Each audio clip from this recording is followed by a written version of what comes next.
অভিনয় পারদর্শী এই নেত্রী বাংলাদেশের ইতিহাসে চিরকাল কলঙ্কিত হয়ে থাকবেন। মানুষ এখানে এসে তাদের প্রতি থুতু নিক্ষেপ করবে। এই জাদুঘর প্রমাণ করবে যে বাংলাদেশের মানুষ কোনো স্বৈরাচারকে সহ্য করে না। বাংলাদেশের মানুষ গণতন্ত্রের জন্য হাসি মুখে জীবন দিতে পারে, সেই উদাহরণে এখানে জাদুঘরের প্রত্যেকটি কক্ষে এই দেশের জনসাধারণ দেখতে পাবেন।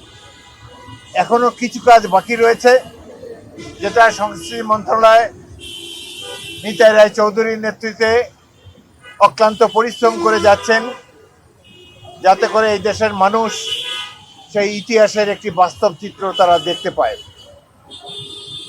এই জাদুঘরে যে প্রবেশ করবে তিনি অন্য ধরনের একজন অনুপ্রাণিত মানুষ হিসেবে বের হয়ে আসবেন।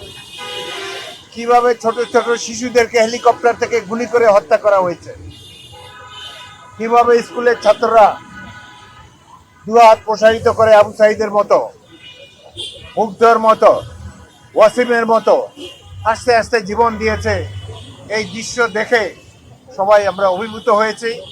দেশবাসীও এটি দেখে অত্যন্ত অনুপ্রাণিত হবেন বলে আমার বিশ্বাস। এই জাদুঘরটি হবে বাংলাদেশের মানুষের জন্য অনাগত ভবিষ্যতের জন্য এক বিশাল সম্পদ। এই দেশে যে শেখ হাসিনা নামে একজন মাফিয়া নেত্রী ভুয়া পাতানো নির্বাচনের মাধ্যমে তার গোষ্ঠীর রাজত্ব কায়েম করেছিল, লুটপাট চালিয়ে গিয়েছে 16 বছর ধরে, তার একটি চিত্র আপনারা দেখতে পাবেন।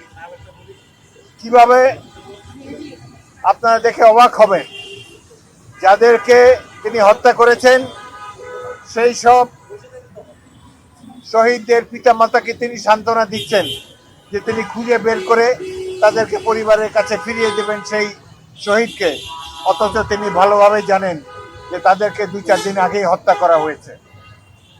অভিনয় পারদর্শী এই নেত্রী বাংলাদেশের ইতিহাসে চিরকাল কলঙ্কিত হয়ে থাকবেন এবং এই জাদুঘর যতদিন থাকবে এই মাফিয়া নেত্রী, এই মাফিয়া দলের হত্যাকাণ্ড সম্পর্কে মানুষ এখানে এসে তাদের প্রতি থুতু নিক্ষেপ করবে। আমরা আশা করব বাংলাদেশের মানুষ সকল পর্যায়ের মানুষ এই জাদুঘর থেকে ভবিষ্যতের জন্য অনুপ্রেরণা লাভ করবেন। গণতন্ত্রকে বাংলাদেশের মাটিতে চিরস্থায়ীভাবে বজায় রাখার জন্য প্রতিটি নাগরিকের একটি কর্তব্য রয়েছে। সেই কর্তব্য পালনে আমরা সবাই যেন আগামী দিনে এগিয়ে আসতে পারি, এই কামনা করে বিদায় নিচ্ছি। সবাইকে ধন্যবাদ সবাইকে।